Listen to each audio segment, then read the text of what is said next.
Hello friends, welcome to my study classes. आज हम root का जोड़, घटाना, गुणा और भाग करना सीखेंगे। तो यहाँ से हम सबसे पहले सवाल सॉल्व को करने से पहले हम क्या करते हैं, बेसिक चीज़ें समझ लेते हैं। तो यहाँ से हम समझते हैं। जैसे मान लीजिए हमारा लिखा रहेगा √3। क्या लिखा रहेगा? √3। तो √3 केवल लिखा रहा है तो यहाँ पे क्या रहता है, एक यहाँ पे छुपा रहता है, एक ऐसे यहाँ पे छुपा रहता है, क्योंकि हम एक √3 नहीं लिखते हैं, केवल हम क्या लिखते हैं, √3। तो यहाँ पे एक हमारा क्या रहता है, छुपा रहता है या रहता है। फिर यहाँ से हम देख लेते हैं कि जैसे हमारा √3 गुणित √3, इसका हमें क्या करना हो, सेम पद हो, करणी में क्या हो, सेम पद हो। तो इसका हमें अगर गुणा करना है, √3 का अगर सेम पद रहे तो हम 3 का 3 में क्या करते हैं, गुणा कर देते हैं, करणी में 9 हो जाएगा, 3 तरीके 9, और 9 का वर्गमूल निकालेंगे तो क्या हो जाएगा, 3 होता है, 3 तरीके 9। यहाँ से हम इसको ऐसे भी समझ लेते हैं, अगर हमारा करणी में 3 गुणित करणी में 3 रहे तो हमारा करणी का मतलब होता है 3 के पावर 1/2।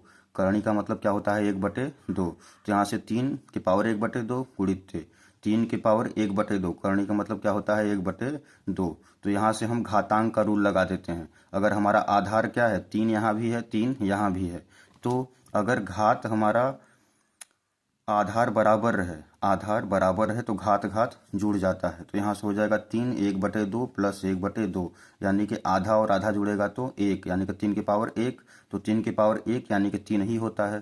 तो यहाँ से हम ऐसे भी करणी में 3 गुणित करणी में 3 कितना होता है, 3, यानी कि अगर करणी में सेम पद रहे तो वो करणी के बाहर हो जाता है, वहीं पद निकल आता है। तो यहाँ से अब हम सवाल को हल करना शुरू करते हैं। तो यहाँ से हमारा पहला प्रश्न दिया गया है कि करणी में 3 प्लस करणी में 3।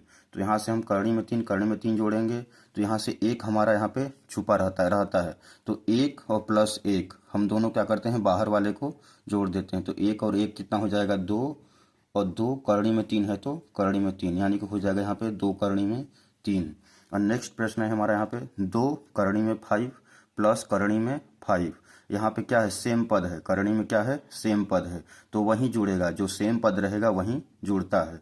तो करणी में 5 और यहाँ पे करणी में 5, तो 2 पहले हम बाहर वाले को जोड़ लेते हैं। यहाँ पे 2 है, यहाँ पे कुछ नहीं है तो 1 माना जाता है। तो 2 1 3 और करणी में 5, यहाँ पे हो जाएगा 3 करणी में 5, यही हो जाएगा इसका आंसर।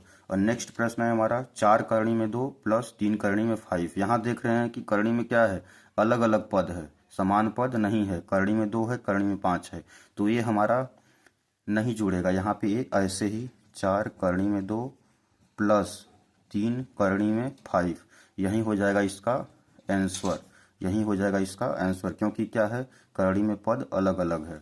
यहाँ से नेक्स्ट है रूट का घटाव, रूट का घटाना।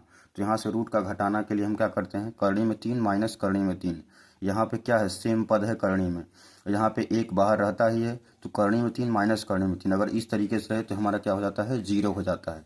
क्या हो जाता है, 0, क्योंकि सेम पद करणी में है। और करणी में 5 माइनस करणी में 5 रहता तो भी 0, करणी में 2 माइनस करणी में 2 रहता तो भी 0 उसका मान होता। यहाँ से नेक्स्ट प्रश्न है 4 करणी में 2 माइनस करणी में 2। तो यहाँ से 4 करणी में 2 माइनस करणी में 2, एक यहाँ पे क्या रहता है, छुपा रहता है, तो यहाँ पे एक हमारा है, यहाँ पे करणी में क्या है, समान पद है, तो इसको हम घटा सकते हैं। तो 4 है और एक यहाँ पे छुपा है, तो 4 में से एक घटाएंगे तो क्या हो जाएगा, 3, फिर करणी में 2 है तो करणी में 2, यानी कि इसका मान हो जाएगा 3 करणी में 2। और नेक्स्ट प्रश्न है हमारा 4 करणी में 5 माइनस 2 करणी में 2। तो यहाँ से 4 करणी में 5 माइनस 2 करणी में 2, यानी करणी में क्या है, यहाँ पे अलग अलग पद हैं, यहाँ पे करणी में 5 है, यहाँ पे करणी में 2 है, तो ये हमारा नहीं घटेगा, ये हमारा यही आंसर हो जाएगा। 4 करणी में 5 माइनस 2 करणी में 2, यही क्या हो जाएगा, इसका आंसर हो जाएगा। और नेक्स्ट है हमारा रूट का गुणा। अब हम रूट का गुणा करना सीखेंगे। तो यहाँ से हमारा है 6 करणी में 3 गुणित 2 करणी में 3। अब हम क्या करते हैं, बाहर वाले का बाहर वाले के साथ गुणा कर देते हैं। 6 का 2 के साथ गुणा हो जाएगा तो 6 दूनी 12 गुणित करणी में 3 का करणी में 3 गुणा हो जाएगा। तो हम बताएं करणी में 3 और करणी में 3 गुणा होता है तो क्या हो जाएगा, करणी में 9, और करणी में 9, 9 का वर्गमूल निकालेंगे तो 3, यानी कि हो जाएगा 12 36। इसका आंसर जो हो जाएगा 12 36, यही हो जाएगा इसका आंसर। और नेक्स्ट है हमारा 5 करणी में 2 गुणित 6 करनी में 3। तो यहाँ से हमारा क्या होता है, बाहर वाले का बाहर वाले के साथ गुणा हो जाता है। तो बाहर वाले का बाहर वाले के साथ गुणा होगा तो 5 छक 30, यहाँ हो जाएगा 5 छक 30। और करनी में 2 है, गुणित करनी में 3। तो यहाँ से गुणा में क्या होता है, अंदर हो जाएगा दोनों, 2 गुणित 3, यानी कि यहाँ से हो जाएगा 30, 3 दूनी 6, करनी में 6। यही हो जाएगा इसका आंसर। 30 करनी में 6, बाहर वाले का बाहर वाले के साथ गुणा कर देते हैं और करनी वाले का करनी के साथ गुणा कर देते हैं। नेक्स्ट प्रश्न है हमारा 2 करनी में 3 गुणित करनी में 3। अब यहाँ पे 2 है, यहाँ पे बाहर कुछ नहीं है तो 1 माना जाता है। तो 2 का 1 में गुणा होगा तो 2 1 का 2, और करनी में 3 गुणा होगा तो क्या हो जाएगा 3, यानी क्या हो जाएगा यहाँ पे 3। तो 2 का 3 में गुणा करेंगे 2 3 6, यानी कि इसका जो आंसर आएगा 6 आएगा। यही हो जाएगा इसका आंसर। तो नेक्स्ट है हमारा रूट का भाग।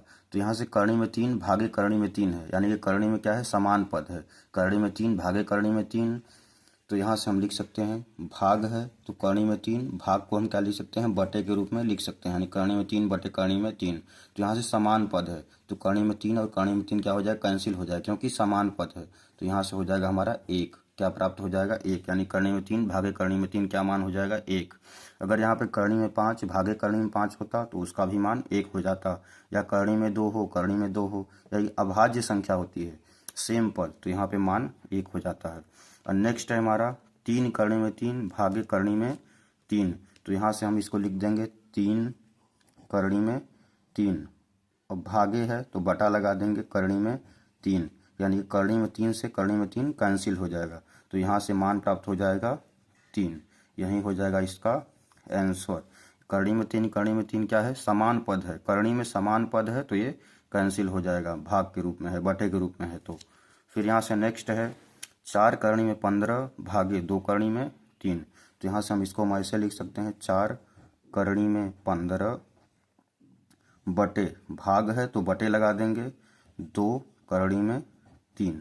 अब हम करनी में 15 को हम ऐसे भी लिख सकते हैं 4 करनी में 3 गुणित करनी में 5, 4 करनी में 3 गुणित करनी में 5 बटे 2 करनी में 3।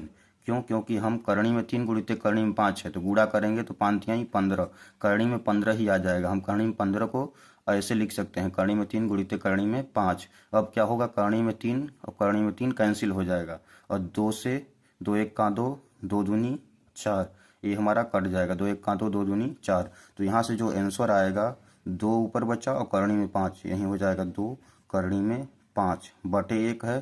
तो 1 का हम किसी भी चीज़ में भाग देते हैं तो मान वहीं आता है। तो यहाँ से 2 करनी में 5 क्या हो जाएगा, इसका आंसर हो जाएगा। तो यहाँ से ये रहे रूट के जोड़, घटाव, गुणा और भाग।